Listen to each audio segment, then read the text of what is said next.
She was elected Britain's first woman Prime Minister in May 1979. In more than 11 years in power, Margaret Thatcher changed her country's relationship with Europe. A month after she was elected, the first direct elections to the European Parliament took place. The only MEP to have been a member ever since was optimistic.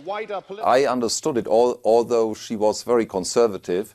It was something which was new, and it was a signal for all of Europe that ladies can become Prime Minister or Chancellor, as we have now in the Federal Republic of Germany with Angela Merkel. Mrs. Thatcher was the first head of a government holding the Council Presidency to report to MEPs on a summit. She cited the problems of the common agricultural policy, but her message was positive. Speaking for myself, I believe that the community can and will rise to the occasion. For however diverse our national histories, we all know that our future lies in working together.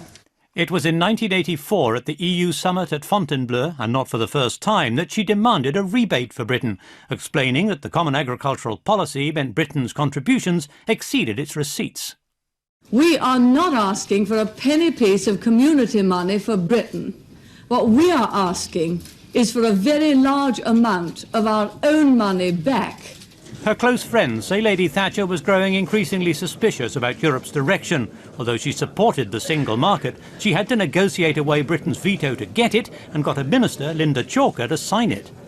She saw the Single European Act as an opportunity to break down boundaries in Europe so that people could trade more easily and a lot of the needless obstructions could be removed. That was her ambition.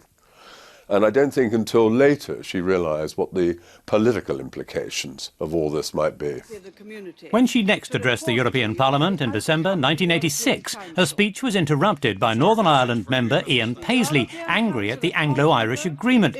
It was not his protest that stopped her, but the vain attempts of a small usher to snatch a poster from his hand, something she couldn't see, but which reduced the Hemicycle to hysterics. She could cope perfectly well with somebody shouting at her, standing in front of her. She could not cope with the idea that people behind her were laughing at her, or they were laughing at Ian Paisley, but she thought they were laughing at her, and that's when her speech was stopped. Mrs. Thatcher's attitude to Europe was made clear in her speech to the College of Europe in Bruges in September 1988. We have not successfully rolled back the frontiers of the state in Britain, only to see them reimposed at a European level, with the European superstate exercising a new dominance from Brussels.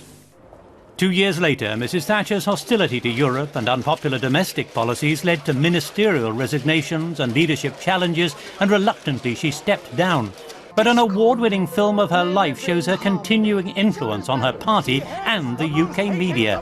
Her name has passed into legend, but her views remain entrenched in British political life.